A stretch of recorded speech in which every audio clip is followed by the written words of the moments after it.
Hepinize merhaba arkadaşlar, Kadir Alkan TV'ye hoş geldiniz. Bugün sizlerle farklı bir videoyu çekeceğiz. Sizlerden gelen talepler sonucunda arkadaşlar, ben bildiğiniz üzere Dyson fön makinesi kullanıyorum. Evet, pahalı bir fön makinesi.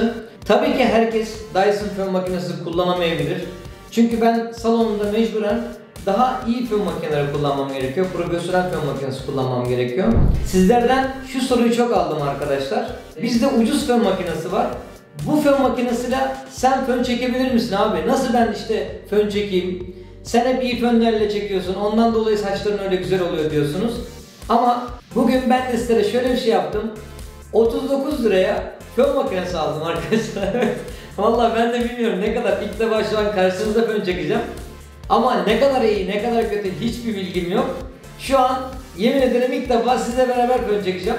Saçlarım şu anda benim fönlü. Birazdan yıkayıp karşınıza geleceğim. Ve o fön makinesiyle saçlarımı taramaya çalışacağım. Bakalım, görelim. Evet arkadaşlar, saçlarımı yıkadım. Hangi şampuanla yıkadım soruyorsunuz galiba. Tabii ki Kadir Alkan şampuanla yıkadım. Ya reklamlar, yani videonun içine reklam almış gibi olmuyor ama Kadir Alkan sülfaslı ve parabensiz şampuanla daha gördüğünüz üzere deterjan etkisi olmayan bir şampuan olduğu için daha zararsız bir şampuan. Bunu kullanıyorum. Aynı zamanda Insight'ın dökülme önleyicisini de kullanıyorum arkadaşlar. Evet, iki şampuanı birden kullanıyorum. Şimdi artık föne geçelim değil mi? Merak ediyorsunuz, acaba bu adam 39 liraya nasıl fön aldı? Arkadaşlar burada markasını ben gizledim. Markası yok şu anda. Sildim ben markasını. Bakın şöyle bir fön makinesi 39 liraya aldım. Bir çalıştırayım. Yani sesi kendinden fazla. Bakalım. İlk defa ben de böyle bir fön makinesi kullanıyorum arkadaşlar. Hep mecburen salonlarımızda profesyonel kullanıyoruz ama evimizde de yine salonumuza aldığımız fönlerden kullanıyoruz. Bakalım bu fön nasıl olacak? Haydi başlayalım.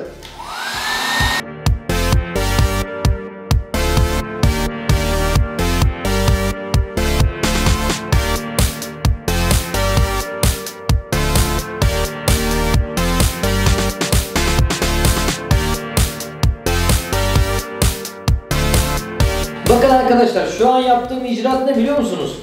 Saçı daha kuruturken her fön videosunda bunu anlatıyorum. Özellikle de burada fön workshop yapmıştık bildiğiniz üzere.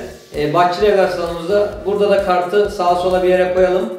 Saçı daha kuruturken hafif gerdirip kurutuyorum. Yani mesela tarama yönüm benim böyle ya. Bunu hafif gerdirip kurutuyorum. Bu bana nasıl bir avantaj sağlayacak arkadaşlar? Saçımın fön çekerken dakikasını biraz daha düşürmeye çalışıyorum. Hedefim o. Bakın hafif hafif kabarmaya başladı. Bu arada fön makinesi gerçekten iyiymiş. Yani 39 lira falan ama fena değil yani. Tabii ki bizim kullandığımız fönler gibi değil ama burada bütçesi yüksek olmayan arkadaşlar için bu videoyu çekiyorum. Hani hep diyorsunuz ya Kadir abi hep kaliteli videolar çekiyorsun, hep kaliteli ürünler kullanıyorsun. Bizim o kadar işte bütçemiz yok. Evet, sizleri çok iyi anlıyorum. O yüzden bu videoyu sizler için çekiyorum.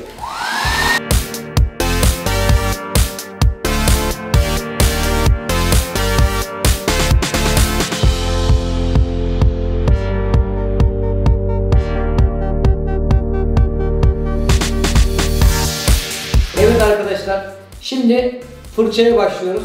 Fırça da klasik bir fırça. Bu da çok pahalı bir fırça değil arkadaşlar. O yüzden yine bunu da kullanmak istedim. Standart bir fön fırçası. Burada da yine marka vermek istiyorum. Ben burada size bir şeyler satma peşinde olmadığım için gördüğünüz gibi burada sadece hani söylüyorum sizlere. Bu da standart bir fön fırçası. Yani belki yorumlarda çok fazla bunların markalarını sorarsanız belki söylerim. O da sizden gelirse talep söyleyeceğim. Belki de hani gerçekten şu an nasıl bir fön olacağını bilemediğim için göreceğiz bakalım arkadaşlar. Bakın yeniden söylüyorum. Fırçayı çok fazla bir şekilde ne kadar çok döndürürseniz o kadar iyi fön çekersiniz. Bunu unutmayın. Başlıyoruz.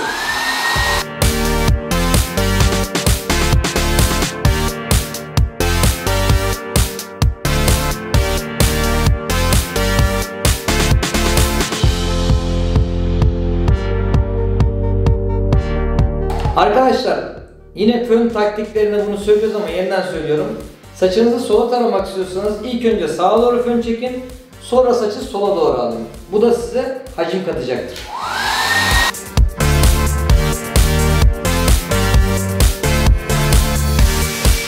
Arkadaşlar yani bayağı uzun sürdü. Ben normalde bu kadar uzun tabii sürmez. Makinenin gücü çok iyi olmadığı için. Mesela ben normalde 2 defa o hareketi yaparım, saçımı tararım ama bunda 4 defa yapmak zorunda kalıyorum çünkü makinenin gücü biraz az. Yapacak bir şey yok. Sizler için biraz daha vakit harcıyoruz.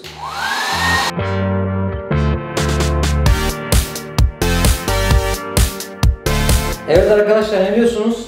Olduğu gibi sanki. Elime Matbox aldım. Ben Matbox kullanıyorum biliyorsunuz.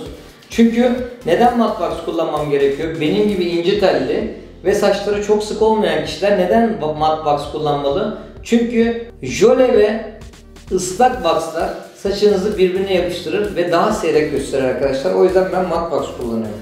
Ama saçınız çok sıktır ve siz parlak görünüm seviyorsunuzdur. O zaman evet, elbette kullanabilirsiniz. Bakın ne demiştim?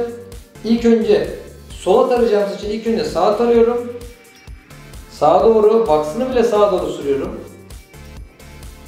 Wax'ı yediriyorum arkadaşlar şu an. Elimdeki bakın, wax kalmadı. Wax'ı güzelce yedirdim. Ulan şaka maka harbiden fön çektim yalnız ha. Bundan sonra bahane istemiyorum arkadaşlar. Yorumlarda abi benim fönüm ucuz fön, o yüzden çekemiyorum. Arkadaşlar uğraş vereceksiniz, uğraş. Kadir Alkan Fön Workshop'unu lütfen izleyin. 45 dakikalık bir fön workshop yaptık.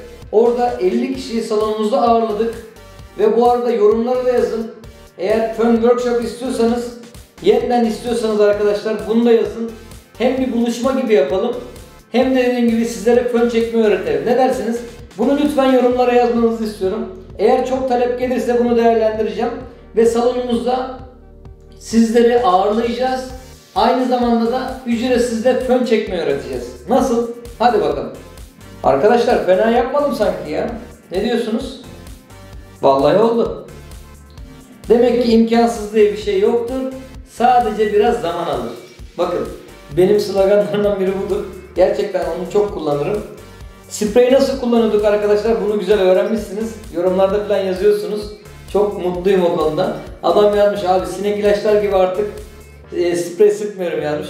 Bakın arkadaşlar, spreyi bir kol mesafesinden saça oturtturacaksınız. Aynen. Görüyor musunuz bakın. Üstüne konduruyorum yani. Yani şöyle yakından sprey sıkılmaz.